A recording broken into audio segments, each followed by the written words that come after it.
Welcome to RedIn30, where we make you red in 30.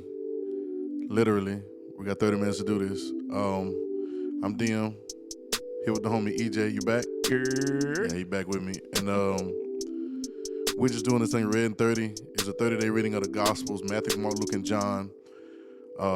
We believe in the entire Bible. We believe the Bible is a story about who you and I are, but we believe the red words tell us who we are and how we are in the story. And so it's just Jesus, truth, and you all using the red words. I know we say it every time, but it's gonna get in people's heads, red words. Yep. And so, the last our last pod was pretty dope. I think some people got kind of freed and you can let this play for a while. You can let the music play for a while, because I think let's let it play low, because I think it may play through the whole thing. I don't know, but Yeah. I have it on repeat. It don't matter. But the last one was talking about, but demonic oppression and different things of that nature. And it starts to make me think. And we started talking off air. And you told me something. Go ahead, tell me what you said, so I can tell you. I can kind of get what I'm going. Well, yeah, I said I dealt with all that. With all, That was just, suicidal stuff, anger flare-ups, I guess you could say depression. Yeah, I dealt with all that. The things that you would say is that they all say mental health. Right. I dealt with all that. Yeah, I dealt with some of it too. And some people be like, well, I dealt with all the trying to prove themselves. It's not even that. It's just, I think as humans we deal. And I said this before, that stop dealing with things, because it's almost like you're making a deal and you're entering in a transaction with it. Right. And I've dealt with different things, as far as just depression or just being kind of challenging your mind mentally or whatever. Right. But so I asked you a question, and I'm gonna be switching up. I asked you a question, like, and I believe you can, and I'm gonna tell you why. Well, I'll ask you, could you remember, like, what you were listening to, what you were watching, or maybe talk about what you were into at the time. Okay. You know what I'm saying? Because we say what we were into, right. but sometimes it was into us. But go ahead, like. I mean, from the span of my life, Right. it's been it's been up and down stuff. Right. I mean, I started watching like gore at like Gore. like this was gore. Like What's this, gore? This, Gore is this, like, explain what gore is for people. You see how you see murders and stuff like bloody this. stuff, yeah. This is uncensored stuff that you're not gonna see on the news. So this is full out mutilations and stuff. Like Yeah, this. stuff like that, right. I started watching the fact that that's available. Yeah, and this is like 5th grade. So I seen this. You're 9, 10 years old. Yeah. So I'm in 5th grade, and we just stumbled on it, internet at school. Right. Now they got blockers, internet blockers, but you can get around it. Get around it. So you got around it. So that's my first seeing something like that. You know what I'm saying? Which at that time, it affected me. Whatever. Right. And then and it's affecting your they call it pliable. Or like, I don't know if it's the word, but your mind is so moldable at those times. You know what I'm saying? And it affects you in a way that you don't even know is affecting you. Right. And from there, I mean, growing up, we watched kung fu movies and stuff like that. So we watch kung fu movies. But I seen some horror movies at the time that was a little bit too much to be watching at that age. So that with gore, and then going on, I remember the Trade Centers happened. The World Trade Centers happened. Yeah, right. To me, that affected me not as in a sorrow thing, but more to almost more violent. September 11th, you are what? I'm in 7th grade, so I'm probably like maybe 12, 13, maybe 12. I think. Right. 12. Wow. So, I remember that being. It hit you differently. Yeah, it hit me differently. People were sad in class. but it excited me because it was destruction. You know, it was violence. You know what I'm saying? Like, you know, and at that time we was going to school was going to Glade. And Glade was a little bit, you know, it was up there. I remember. And we had, you know, we got that 5th grade. We was going to another school that was kind of, you know, kosher or whatever. Right. So when we switched the black culture, I was fresh to it. Right. You know what I'm saying? Right. So, you know, because we in church. Right. You know what I'm saying? You don't know stuff. You don't know stuff. Until you get out there and experience it. And it's like, man. You're sheltered to being exposed. I'm shell shocked. Right. I'm shell shocked. So this kind of stuff I'm not really used to. I'm watching heads get beat. Right. And heads get, you know, cracked. Yeah, in front of you. Yeah, in front of me. I'm talking about Crip blood stuff. Right, you know what I'm saying? So gang stuff. You know what I'm saying? Then you know, at the time, man, we was moving around La Place, and we ended up, you know, moving in different areas. Yeah, La Place, Louisiana, for anybody. Shout out to L-Town. and you know, in little hoods and stuff like that. So you know, you see different things. You see different things, man. We was living on Cambridge. We was living on Cambridge Drive. Mm-hmm. This dude murdered this woman that lived next door to us. Wow. And, you know, it was all in the news. But it's next door to you. It's next door to us. It's the news to them, but it's next door to you. Yeah, and Crazy. it's like, you know, and we knew this lady, and we know the dude. Wow. Because they stayed right inside. He really killed this lady. Wow. So, I mean, it's like you walking outside, and it's a murder right there. Yeah, right, you know what I'm saying? Right. And how old are you? This sixth grade, maybe 11. So all this around the same time. Yeah, it's all around the same time. You just gave us 10, 11, and 12. Yeah, this all around the same time. 5th grade, 6th grade, 7th grade. All around the same time. Yeah, I asked those reasons, and of course we can go further and further. Mm-hmm. I can go to a lot of mine. We can go further and further, but I asked those questions because when we talk about oppression, depression, mental health issues, but we speak to them from a place of satanic oppression. And when I say satanic is the evil influence. Evil, once again, I'll break it down again if anybody's watching for the first time. Good and evil in Aramaic don't mean bad and good. It means good and evil means in Aramaic ripe and unripe. So if something is ripe, it's ready for the consuming and the use. If it's unripe, it's not quite prepared yet. And so if we look at it from that perspective, a lot of times satanic influence or evil influence can be, it's just unripe, as an immature influence. It's almost like allowing it would be a tragedy to allow a 3-year-old to drive on the interstate. Right. He's unripe. He's unripe for it. Keep coming on. He's unripe for it. He's not prepared for it. And a lot of times we can be grown with a 3-year-old experience, or a 5-year-old, 10-year-old experience, and trying to live a grown life, trying to live a ripe experience with an unripe soul. That's powerful. And the reason I ask that is because a lot of times things have slipped in on us, and we don't even understand why it is. And I said something about therapy last pod, and I want to say that there's effectiveness in things like that, but they're never the finish. Right.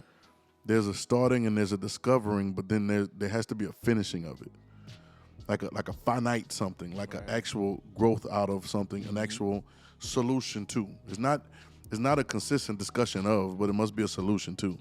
Understand that statement? And I asked you that about that because you were saying you dealt with suicide, and we all dealt with different things, and I'm to believe there's a scripture, I think it's in Proverbs, and it says, it's real simple.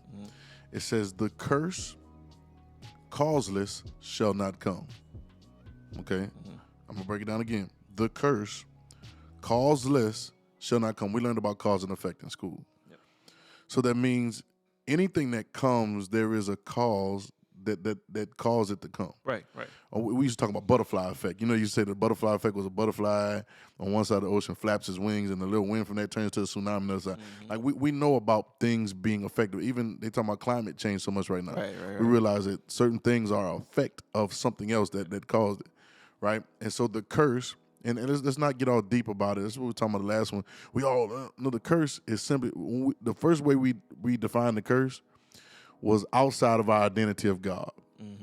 When we eat from the tree of knowledge of good and evil, curse comes in, right?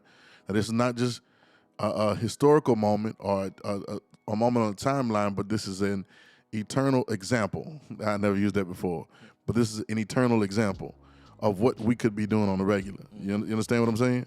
So now on the we are cursed. Christ has redeemed us from the curse. We are cursed when we choose or receive or function under something other than our true identity in God. You get me? Whether we chose it, whether it was chosen for us, whether it was done to us, or whether we do it, this the curse, and we have to recognize this. That's why we extract self so we can see. Right. You get it? Because sometimes self can be a victim. Self can live under a victimized status when in actuality there's a victory in there that allows you to be a victor and make others victorious over the same situation. You understand what I'm saying? But as long as you stay a victim, you can't be a victor. Right. Watch me. That's a lot of stuff. I'm dropping. This is because what they call them gems. Dropping real quick. But the curse calls less. So if there is no cause, it shall not come. So I'm starting to trace. And then I go, be not deceived. God is not mocked. All right, what it's trying to say. It has nothing to do with God doing something. It just says who he is and the way that he set things up can't be mocked. You can't make fun of it, or you can't put it on the side like it's not real. God is not, whatever a man soweth, that shall he also reap. All right? And Jesus spoke to this man. He said, the kingdom of God is if a man should cast seed in the ground. The way that things work is by seed time and harvest. So I'm prone to believe that those feelings and those emotions, if studied, can be traced. Now watch me.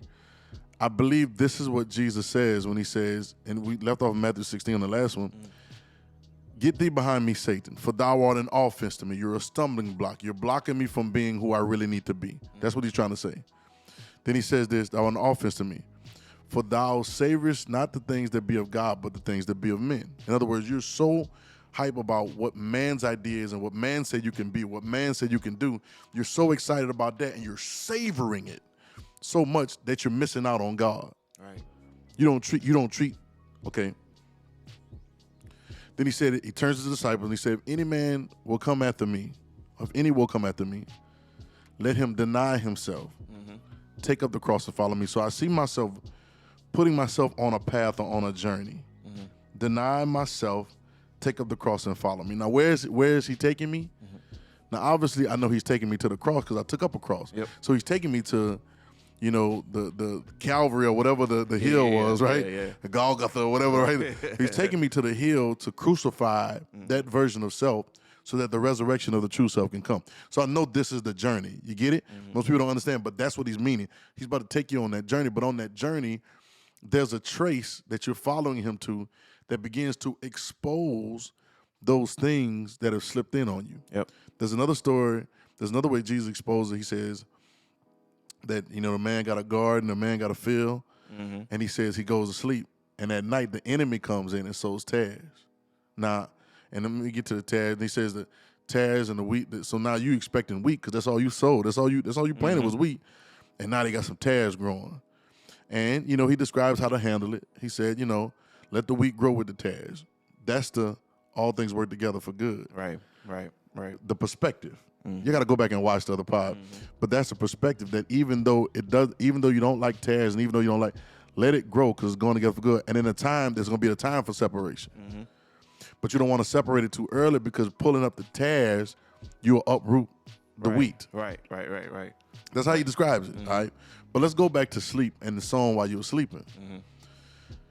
He sowed the tares while you're sleeping. Let me give you a little history of the Aramaic. There's a book called The Gospel Light. It's so dope. And it guys, there's two Gospel Lights, but one of them gives you break down the Bible in Aramaic. And culturally, what that meant was that you would have crops, and I see now even in modern day there are people that do crops, and your crops sometimes will be your livelihood. You'll be the supplier for the city or supplier for whatever. So of course you get the government contract, you get the checks, or whatever you want to say. Right. And so if you're in competition with the person down the street with another crop, then their failure sometimes can be your victory, because they'll come to you for the crop if they can't produce. So what they would do is in those old times, they'd be an enemy or somebody that didn't like them or they have a beef. So at night, they'll go And we used to call it throw salt in the game. You remember say dudes throw salt in the game, you trying to holler at a girl, and the dude come over there, he trying to hate her, he throw salt in the game. Right. They would throw tares in your field, and you would be working night and day and everything going, but then when the sprout comes up, the harvest comes up, you start seeing, hold up, they got a bunch of tares in here. I didn't plant that. You don't realize till later. Oh, catch it, EJ. You don't realize till later.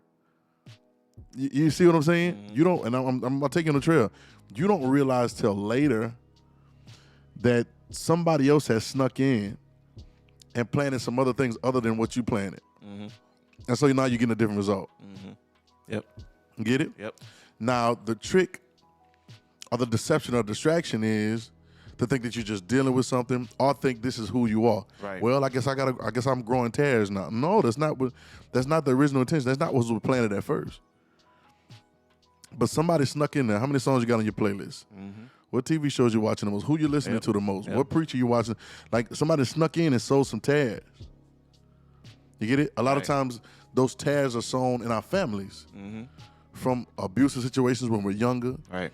From being allowed to see certain things. Come on, be able to watch that at 10. You know what I'm saying? Right. To see certain things or to be exposed to certain things, whether it's our fault or not. You know what I'm saying? The idea that Jesus is saying is deny yourself, take up the cross and follow me. So you can't just deny yourself. It's not about denying yourself. It's not just about denying yourself. Yeah. But he's taking you on a journey. Right. Deny yourself, take up the cross and follow me.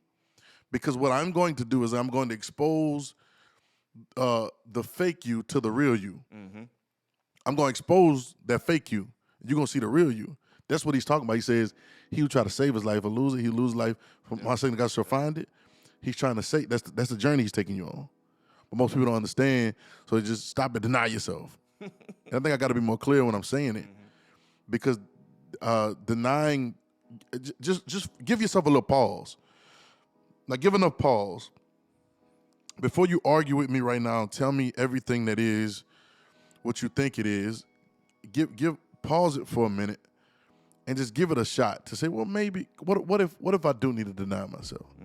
What if this plan that I have or this identity that I've taken on or this lifestyle that I've taken on or these decisions I mean, what if they are not the best version of me? Just a little pause. Right. That's all he's saying. Yep. Deny yourself is not this grand thing. Oh, give it. No, he's really stuck. He's just, that's like Matthew 6:33 says, seek ye first. It doesn't say find first the kingdom of God. It's the effort in the direction. Yep. Just a little pause. And see, the trick is to make you think it's some grand effort. It's really not. It's just a step in the direction. Yep. And deny yourself, take it across and follow me. I'll take you on this journey. And I can show you. See, the trick is that it shows up later and you think life is happening to you or you think that you've developed into a certain way, when in actuality, you have been coerced and programmed and deceived into that place. Right. Now, we don't use those words because, we just don't use them. But in actuality, there's been something that's been planted or something taken away that has blocked our good or our ripening. You get it? So that's why I asked you the question, could you remember what you were listening to? Could you remember what you were watching? Because now that grows into suicidal thoughts. Yep. That grows into violence. I remember we talked about sometimes about, you want to knock somebody's head off. You know what I'm saying? Right. This grows into ailments. This grows into inebriating yourself to get rid of a feeling. Yep. This grows into, and I say inebriation, this goes into you having to smoke to be calm. I'm not talking about you personally, but I've heard this conversation. Right. This grows into all, and I'm not morally judging anything. I'm just saying this grows into these things. Right. But we shouldn't have to medicate. We shouldn't have to therapeutic. We shouldn't have to. Like, what happened to being able to just live? Right. Yeah. And blossom. But you get where we live at. That's the faults of our system, which is infected by self. Now, its own purpose. The songs, the shows, the conversations, many of them are on purpose. Yep. To plant tares, to sow tares. And it's slick. So a lot of times our demonic oppression that we have and the satanic influence that we have on the inside of us, and we can go as far as saying demon possession, right? Without the hoopla, we talked about it last time. it comes from a subtle seed. Yep.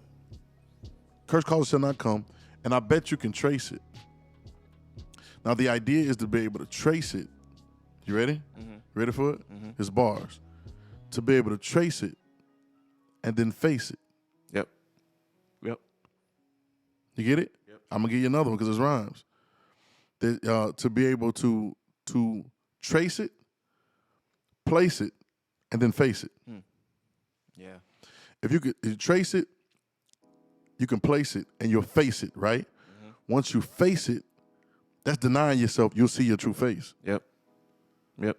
And this is the conversation. And it's sad to say that it happens to our children. Mm-hmm. It's happened to us as children, but all things work together for good. Right. There are journeys, EJ, that we've gone on. This, like you just explained your journey, and I appreciate you being able to be candid like I can explain it. But even in your journey, there's conversations that you'll be able to have that will cause freedom in another. And I'm not talking about therapy. I'm talking about extraction. Right. I'm talking about freedom. I'm talking about not long discussions. The pinpoint to trace and then pinpoint the place and then face it will become freedom. There's something else wearing your face.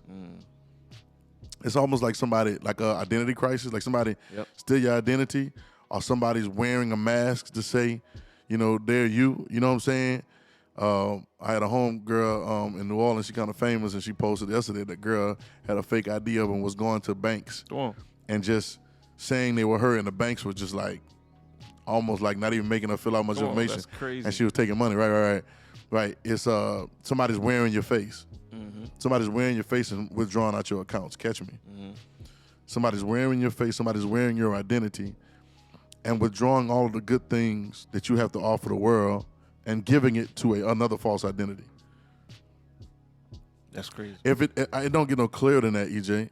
And like I said, I think that if we stopped, I think that's what deny yourself is. I think it is giving a pause to life as usual. Yep. Right. We go through.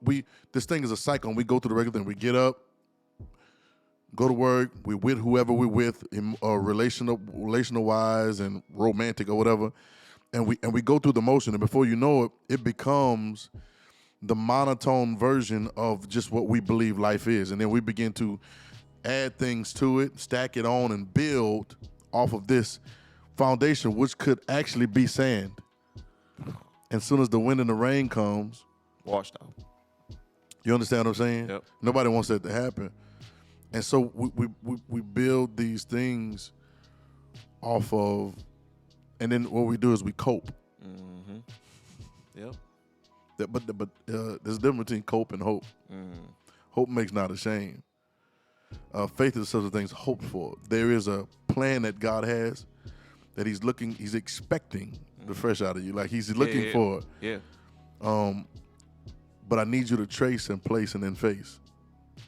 If you could trace and place and face, right? Yep. Then you can see where you've been stolen from.